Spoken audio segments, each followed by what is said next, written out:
Hello दोस्तों, welcome to exams UP तक। मेरा नाम है सत्यम मिश्रा और मैं आप लोगों को पढ़ा रहा हूँ सामान्य हिंदी का संधि चैप्टर, जिसका पार्ट 1 मैं आप लोगों को लेके आया हूँ। 100 प्लस प्रश्नों की सीरीज़ है ये, जिसमें पहले सीरीज़ में मैं सिर्फ 11 क्वेश्चन कंप्लीट कराया हूँ। 11 क्वेश्चन के साथ साथ मैं परिभाषा और एग्जाम्पल देके आपको संधि के बारे में बेसिक नॉलेज दिया हूँ, जो कि कोई ट्रिक नहीं है, ना कोई एकदम व्याख्या है जो कि परिभाषा आपको रटनी है। मैं आपको एकदम आसान भाषा में आपके दिमाग को समझाया हूँ और एक तरीका समझाया हूँ जिससे कि आपके दिमाग में वो बैठ जाएगा। ये जो चैप्टर है वो मोस्ट इंपॉर्टेंट है दरोगा, लेखपाल, SSC, GD, UP triple SC की जितनी एग्ज़ाम्स में हिंदी आती हैं उनके लिए, साथ साथ टीजीटी, पीजीटी, ठीक है, इन सारे एग्ज़ाम्स के लिए इम्पॉर्टेंट है। और मेरा भरोसा करिए, इस चैप्टर को कंप्लीट करने के बाद आपको लगेगा कि कितनी जल्दी मैं पार्ट 2 देखूं। तो वीडियो को अंत तक देखिएगा और सब जो मैं व्याख्या करूंगा उन पे प्लीज़ फुल कंसंट्रेशन दीजिएगा अपना। तो चलिए शुरू करते हैं हमारा ये पार्ट। वीडियो अच्छा लगेगा तो प्लीज़ लाइक करिएगा, दोस्तों में ज़रूर से ज़रूर शेयर करिएगा और चैनल को सब्सक्राइब कर लीजिएगा नेक्स्ट नोटिफिकेशन के लिए। तो चलिए दोस्तों, हम शुरू करते हैं अपना ये संधि। अब संधि में मैं आप लोगों को थोड़ा सा पहले डायरेक्शन दे देता हूँ। पहला चीज़, संधि जो होती है वो 3 प्रकार की होती है। 3 प्रकार की संधि में स्वर संधि आती है, स्वर संधि, व्यंजन संधि, व्यंजन संधि और विसर्ग संधि। 3 संधियाँ होती हैं। व्यंजन और विसर्ग के पार्ट नहीं होते हैं, व्यंजन और विसर्ग के पार्ट नहीं होते हैं। इनके रूल्स होते हैं कई सारे, समझने के जो रूल्स होते हैं वो कई सारे होते हैं। लेकिन जो हमारी स्वर संधि होती है, जो हमारी स्वर संधि होती है वो क्या होती है, उसके कई सारे पार्ट होते हैं। तो आइए स्वर संधि के पार्ट सिर्फ समझते हैं, उसको मैं डिस्क्रिप्शन में तब समझाऊंगा जब मैं क्वेश्चन करूंगा, लेकिन पार्ट समझ लेते हैं। स्वर संधि के पार्ट हैं दीर्घ संधि, क्या, दीर्घ पहला, दूसरा गुण, गुण संधि, तीसरा वृद्धि संधि, क्या, वृद्धि संधि, चौथा यण संधि, यण संधि, और पांचवा और लास्ट अयाद संधि, अयादि संधि। ठीक है, तो दीर्घ, गुण, वृद्धि, यण, अयादि, ये किसके पार्ट हैं? ये स्वर संधि के पार्ट हैं। ठीक है, अब यहाँ से आपका कन्फ्यूज़न स्वर संधि में होगा। विसर्ग और व्यंजन संधि तो आपको आराम से समझ में आएंगे, लेकिन इन सब के कन्फ्यूज़न को दूर करने के लिए आपको जितना क्वेश्चन मैं कराऊंगा उनको बाकायदे अच्छे से प्रैक्टिस करनी पड़ेगी। और साथ साथ में मैं जैसे ही क्वेश्चन आएगा मैं वहाँ आपको फिर समझाते जाऊँगा, हर क्वेश्चन पे हर संधि समझाते जाऊँगा। तो वहाँ उस तरीके से आपको एग्जाम्पल के साथ में तैयार हो जाएगी, फिर कभी संधि से आप मुंह नहीं मोड़ोगे या फिर आपका कभी गलत नहीं होगा। 99% गारंटी रहेगी इस चीज़ की। तो वीडियो को लास्ट तक देखिएगा और मन लगा के क्वेश्चन को करिएगा। आंसर देखने से आपको आंसर नहीं सीखने को मिलेगा जब तक कि आप उसका जो व्याख्या करूँगा मैं उसको ध्यान से नहीं सुनोगे। तो चलिए शुरू करते हैं हमारा पहला क्वेश्चन। तल्लीन शब्द का संधि विच्छेद होगा। तल्लीन का क्या होगा? तत् धन लीन, क्या होगा? तत् धन लीन। अब तत् धन लीन कौन सा है देखते हैं। तवलीन ये वाला नहीं होगा, तल्लीन ये नहीं होगा, ततः धन लीन ये भी नहीं होगा, ततः धन ये विसर्ग संधि तो है नहीं, ये क्या है? तत् धन लीन। जैसे ही ये आया, ये कौन सी संधि है? व्यंजन संधि है। ठीक है, तल्लीन कौन सी संधि है? व्यंजन संधि है। और तत्लीन क्या है? ये इसका तत् धन लीन विसर्ग है, संधि विच्छेद है। ठीक है, किस में आया हुआ है? ये यूपी पीसीएस प्री में। ठीक, नेक्स्ट क्वेश्चन पे चलते हैं। सदैव शब्द में कौन सी संधि है? सदैव, इसमें मात्रा आप ध्यान दीजिएगा कि कौन सी मात्रा लगी है। ठीक है, ये यण संधि है, व्यंजन संधि है, वृद्धि संधि है, गुण संधि है। अब इसमें मैं आपको चारों संधियां एक बार समझाता हूँ। यण संधि क्या कहती है? यण संधि कहती है कि ये ई या बड़ी ई है, ई और बड़ी ई है तो ये बदल जाएगा किसमें? य में। या फिर ऊ और बड़ा ऊ है तो ये बदल जाएगा व में। सेकेंड, ये अगर कुछ री है, री से ऋषि वाला री है तो ये बदल जाएगा र में। किस में बदल जाएगा? र में बदल जाएगा। अब आते हैं व्यंजन संधि पे। किस पे? व्यंजन संधि पे। व्यंजन संधि क्या है? व्यंजन संधि है व्यंजन के बाद यदि किसी व्यंजन, स्वर या व्यंजन के आने से उस व्यंजन में कुछ परिवर्तन होता है तो वह व्यंजन कहलाता है। जैसे क्या? तत्लीन, क्या अब परिवर्तन क्या है? त हट के ल बदल में बन गया, तल्लीन हो गया, तो यहाँ पास क्या हो गया? व्यंजन संधि हो गई। अब आते हैं वृद्धि संधि पे, ठीक है। वृद्धि संधि हमारी क्या कहती है?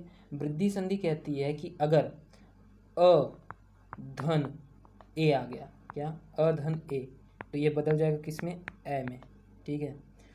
मतलब इसमें हमेशा इस चीज़ को ध्यान रखिए कि ये दो स्वर मिलके, चाहे वो अ ए हो, आ ए हो, अ ओ हो, आ ओ हो, तो ये किस में बदलेंगे? ए में बदलेंगे और अ में बदलेंगे। अ में मतलब ए आएगा अगर अ के साथ में, आ के साथ में, तो वो बदल जाएगा किस में? ए में, ए में।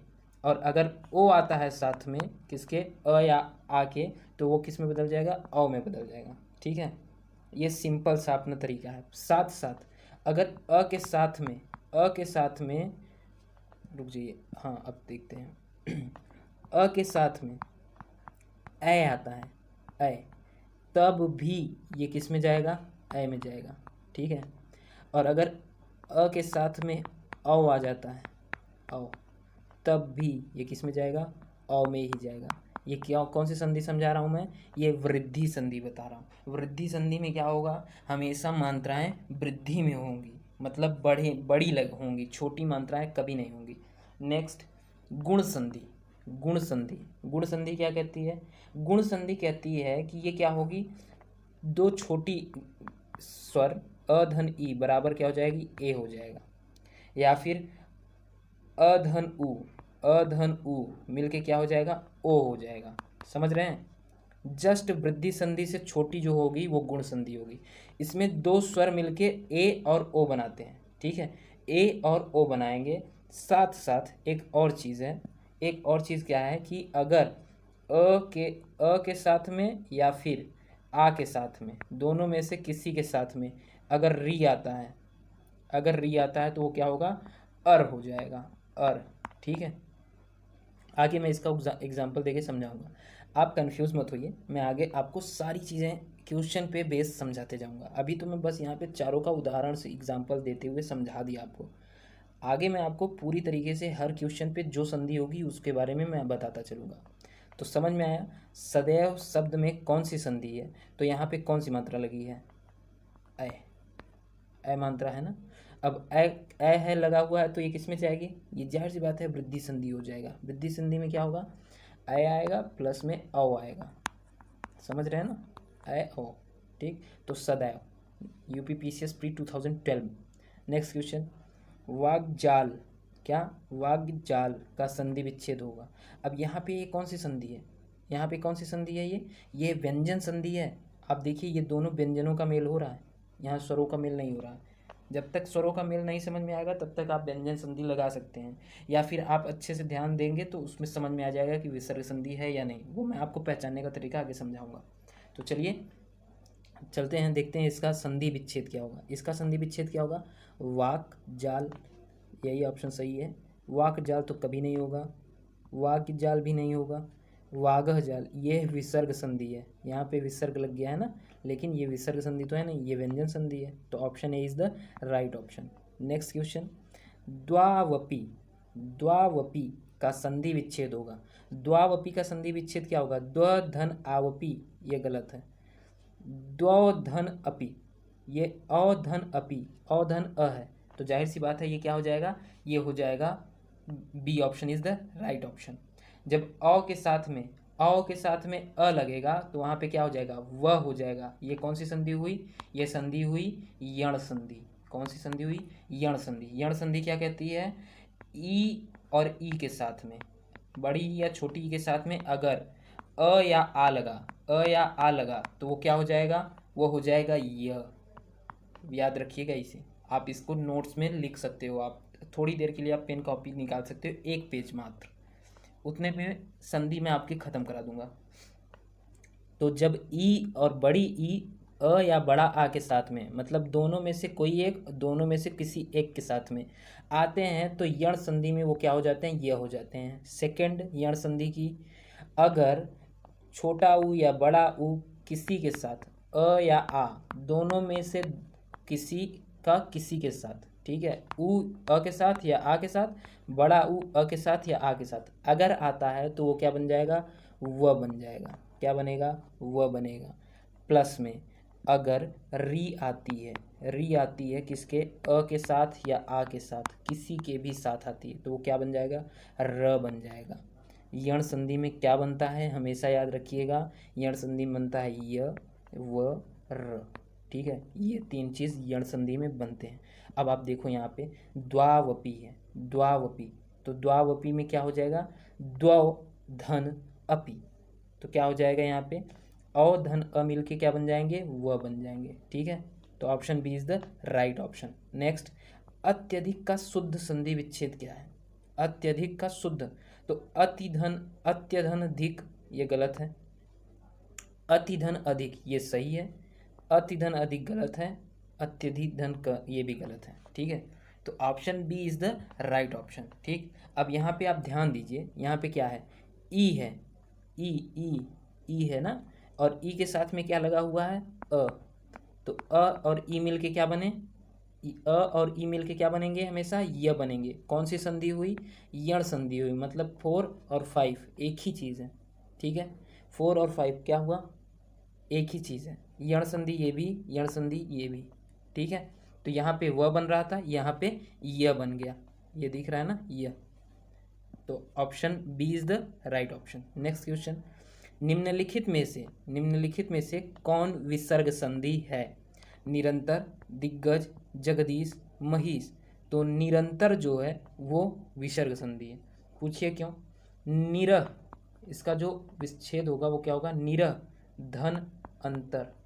ठीक है, अंतर, तो निरह, ये निरह में जो ये लग रहा है ना, ये क्या है, ये विसर्ग है, विसर्ग में ये आता है, अंक की बिंदी आती है, श ख स आते हैं। ठीक है, तो ये सब विसर्ग होते हैं, तो ये क्या हुआ, विसर्ग। बाकी किसी के संधि विच्छेद में ये विसर्ग नहीं आएगा, तो निरंतर क्या हुआ, राइट ऑप्शन हुआ हमारा। ठीक है, इतने क्वेश्चन हो जाएंगे कि आपको समझ में आ जाएगा कि संधि विच्छेद करते कैसे हैं। ठीक है, अगर मैं उसको समझाने के लिए चलूँगा तो 1 से 2 क्लास 3 क्लास ऐसे समझाते समझाते फिर आप संधि के ही रह जाओगे, हिंदी के नहीं होगे, सिर्फ संधि के हो जाओगे।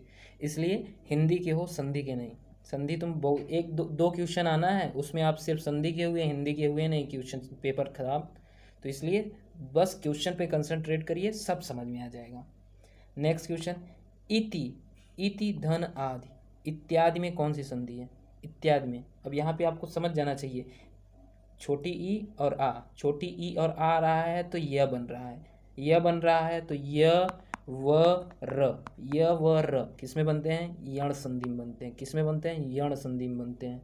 इस चीज़ को दिमाग में मैं बिठा दूंगा आपके, और आपको पता भी नहीं चलने दूंगा। ठीक है, बस आप क्वेश्चन पेपर, ये जितना मैं वीडियो पढ़ा रहा हूँ उस पर कंसंट्रेट रखो। नेक्स्ट, मनोहर, मनोहर शब्द में संधि है, कौन सी संधि है मनोहर में, तो मनोहर में कौन सी है, स्वर संधि है, विसर्ग संधि है, व्यंजन संधि है, दीर्घ संधि है, तो कौन सी संधि है, मनः धन ओहर, ओहर क्या है, जहाँ पे ये क्या लग गया, अंक की बिंदी, अंक की बिंदी जहाँ लगी, मनः, मनः धन ओहर। ठीक है, तो अंक की बिंदी जैसे ही लगी वो क्या हो जाएगा, विसर्ग हो जाएगा। ये आप धीरे धीरे समझ जाओगे कि ये कैसे अलग करते हैं, आपको खुद दिखने लगेगा। तो ये ना स्वर संधि है, ना व्यंजन संधि है, ना दीर्घ, दीर्घ संधि क्यों नहीं है, क्योंकि ये स्वर संधि है ही नहीं, तो दीर्घ तो खत्म हो गया अपने आप। व्यंजन संधि हो नहीं सकती क्योंकि ये ओ की मात्रा आ रही। बहुत सारे लोग इस शब्द में, बहुत सारे लोग ओ देखते ही गुण संधि मार देंगे, लेकिन आप दिमाग से ध्यान दीजिएगा, हमेशा एग्जाम में अगर ऐसा प्रश्न देगा तो ऑप्शन में गुण संधि नहीं देगा, गुण संधि नहीं बोलेगा कि गुण संधि है या नहीं। इस बात को हमेशा दिमाग में रखिए। वहाँ पे फिर वो विसर्ग संधि दे देगा, दीर्घ दे देगा, और वृद्धि दे देगा, और यण दे देगा, अयादि दे देगा, लेकिन गुण संधि कभी नहीं देगा अगर उसका संधि विच्छेद स्वर संधि के हिसाब से नहीं हो रहा है। तो इस चीज़ का मैं आप लोगों को आगाह कर रहा हूँ, आगे से एग्जाम में नोटिस रखिएगा इस चीज़ की। नेक्स्ट, निम्नलिखित में से एक कथन गलत है, वो कथन कौन सा है, संधि में दो पक्षों का मेल होता है, संधि तोड़ने को विच्छेद कहते हैं, सही है दोनों। समास में पदों के प्रत्यय समाप्त कर दिए जाते हैं, सही बात, प्रत्यय समाप्त कर दिया जाता है। समास को तोड़ने को विग्रह कहते हैं, समास विग्रह कहते हैं। तो ये वाला जो ऑप्शन है, संधि को तोड़ने पे विच्छेद करते हैं, ये दोनों सही है, लेकिन ये पहला ऑप्शन क्या है, वो गलत है। संधि के में दो पक्षों का मेल नहीं होता है, दो वर्णों का मेल होता है, ठीक है, वर्णों का मेल होता है। आप सोचिए, सदैव, सदैव, ठीक है, सदा धन एव, एव, सदा धन एव, आ और ए मिलके, आ और ए मिलके क्या बनाए, ऐ बनाए। कौन सी संधि हुई, वृद्धि संधि हुई।